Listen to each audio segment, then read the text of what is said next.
ایران پول کار کردگیان و زندگی های خودشون علاقه دیگرگون کردگیان. برای همین همه شما احترامونه خواهش میکنیم. امروز هر یک شخصی که برآمد میکنن تماشا کنین، از صدق دل و ایده های خودتونه به خود پیدا کنین.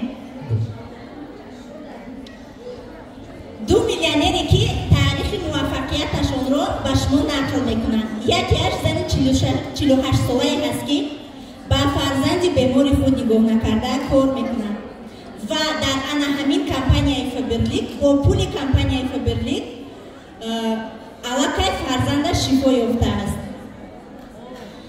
بردی و گلرو دیگر زنی هست که با جوانیش نگاه نکرده با 5 فرزند هم بیزنس کلان خود را دارد در خارجه و هم میلیونری کمانده او می باشد. دولت و زینب با کسبگویی های شما برای صحنه می‌کنید.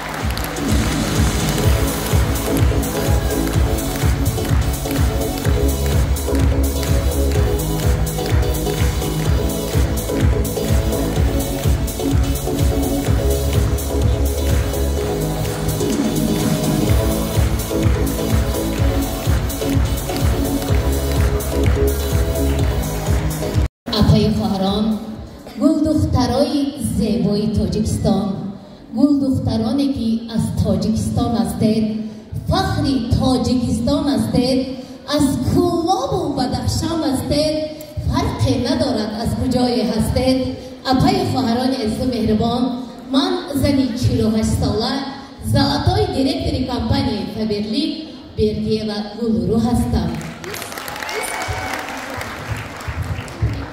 ایستا پیگلرو جون، من هم زلاتای دیرکتری کمپانی فبرلیک دولت و زینب صاحب 5 فرزند خونشی و من نمیشه برای که در تجارت هستم، در بگیم خارجه هستم، تجارتی خدمت دارم و الحمدلله امروز در نزد شما برآمد دارم.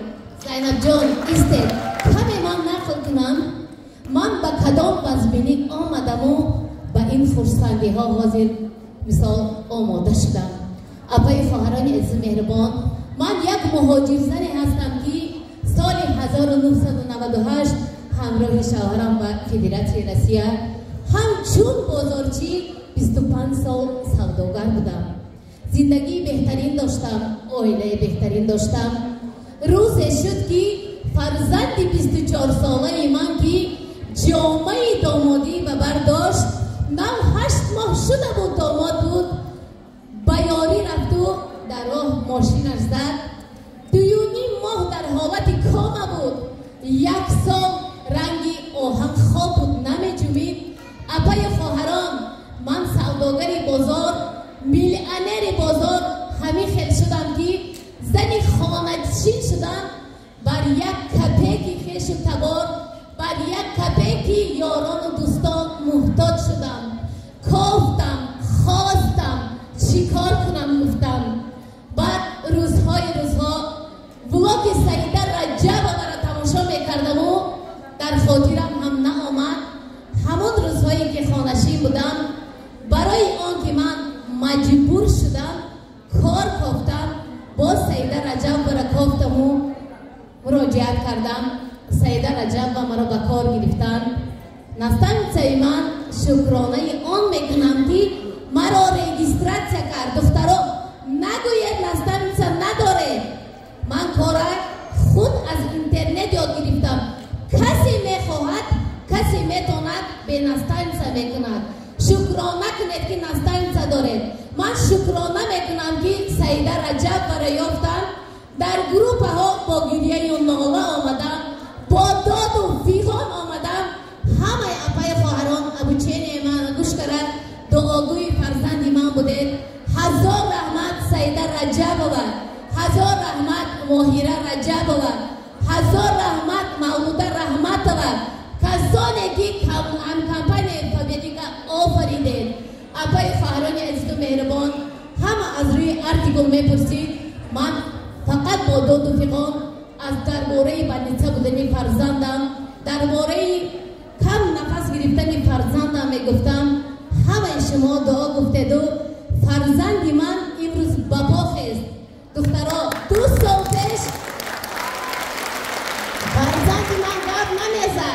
این سال فرزند من با پاخ است. خدا خواهد ماه ینور بیبی جان میشم. دختران امروز آمدم که کمی هم باشد برای شما از استوریای اسپیک خودم نقل کنم. نیاز به پول نداشتم، تجارتکار بودم، در بازار کار میکردم، اما سیدبانو مرا مجبوری رجیستراسیا کردگی بود. اینی حال به حد خرسندم که همه بودم و همراه شما بخوری کردم. اینقدر زنای مهربان و خوشرو را دیدم. ماشاءالله. باور میکنین دختران انسانایی که خواهد کار کنه نوبسته وای در چه حالت زندگی و نوبسته وای می دارد یا ندارد وقتی که خواهد که زنی به حرمت و به عزت و زنی باشد که در خانه زنی دوستداری شوهر و در بیرون احترامی همه البته که کوشش میکنند و خدا با شکر دختران کار کردم در 1.5 سال و خرسند از اون هستم که هم تجارت کارم هم در کمپانی فابلی کار میکنم. 1 ماه پیش دختران در همینجا آمادگی بودم تاجیکستان برای خانه خریدن. شاید فکر کنین ای تجارت خریدم. نه دختران از پول کمپانی فابلی در همین سنتر بگه من صاحب خانه شدم و آرزو دارم دختران که شما هم امروز آمده ماشاءالله ایداتان مبارک باشد. امروز برای ما اید است دختران. باید کوشش کنیم، حرکت کنیم. سال آینده همه شما هم جبرای ما گوین ما هم صاحب خانه شدیم دختران. آقای خواهران، گل دختران زیبا، همه شما جوان هستید. من زنی 48 ساله حاضر هم کاری بازار رو میکنم، هم شب تا نیست بشود آدم میکنم، روچنای بسیار کار میکنم. روچنای کار میکنم. اول احسن به 2 خواهره که میکنم که نگاه کنید کاری ما برای همین خیل آدمایی که تلفن به دست این 2 دختر رفته کاری دولت کرده نمیتونن. این 2 خواهری ما رفته مثال یگونجا کاستا بخشته نمیتونن. احسن بیاد که همین 2 گل دختری ما ایله و پارتنری کمپانی فابریک شود.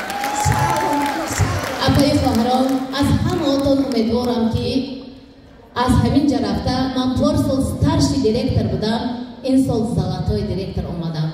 همه شما نه باید دیرکتر ما تبریک کنیم سال دیگر. حاضر همه اکتونا یگر تبالتونا بولیده میکنم. پارسال 1 دختره که رجیستراسیا کردم، نمیدونم کدام ملت بود، رسا شیرین زبان بود. آخری کتالوگ رجیستراسیا کردم، گفت که اپا جان چی خریداری کنم؟ گفتم صابون، شامپون، لوازمات خانه. هر کنسلتانتی که من قبول میکنم همچون طفل نوزاد من در ریچکا تربیهش میکنم. همین خیلی کنید، گروپ به حواله نکنید. بعد خریداری کرد، کتالوگ نو شد، آمد گفت که اپا جان چی خریداری کنم؟ گفتم آخر چیزی که خریداری کردی؟ گفت که دارم شامپون دارم، صابون دارم، تمام چیزای خریداری کردگیم ایستاده است. همون وقت مکرون بود، کیچوب بود. گفتم که خواهر جان این دفعه نباشم کیچوب گیر، مکرون گیر، یک چیز دیگر گیر. شب خواه رفتم، سهر خستم SMS کرده است. اپا جان ارتیکولی کارتوشکا و روغن چیه؟ گفتم اپای خواهران اگر در کمپانی کارتوشکا و روغن بیاد تمام مردا با ما همکاری میکنن. وقتی که شما کار کنید انشاءالله همش میشود. نو بسته من بازم تکرار میکنم دخترای خوشرو، میگم زینب شاید که در بازار کار میکنی برای همین تو آدم ها را بسیار جلب کرده به خودت میکنی. نه دخترها، کار بازاری من کار است و تجارت است و کار فابریک من طریق آنلاین است. و چی کاری کردم؟ طریق آنلاین، یعنی با تلفن کردم. در بازار یگان کس به کار دعوت کردگی نیستم. وقتی کاری بازار دارم همه وقت کاری خدمت میکنم.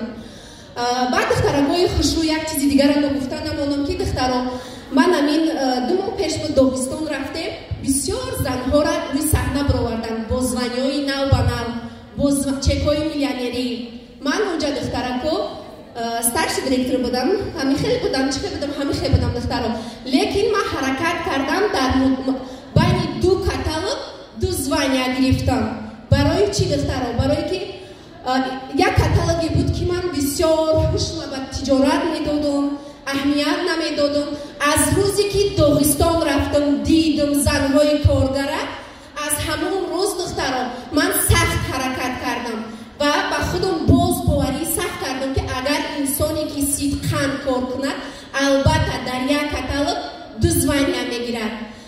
Иншалло званиёи нав ба нав дар пеш аст ва званияи золотоиро гирифтам, беҳад хурсандам ва ба ҳар якояки шумо таманно дорам ки шуморам бо званиёи золотоию бриллиантӣ табрик кунанд, чекҳои калона гиред ва шавҳаротон боз ба шумо боварӣ зиёд кунанд ва шуморо дастгирӣ бикунанд ва шумо нобаста дар куҷоен билетотона гирифта равон кунанд ва ҳамавақт ҳанам хел ранги гулҳои шукуфон зебои хурсанд бошед, занҳои дӯстдори шавҳаротон бошед ва очаҷонои фарзандотон бошед. ҳаматон ба пеш.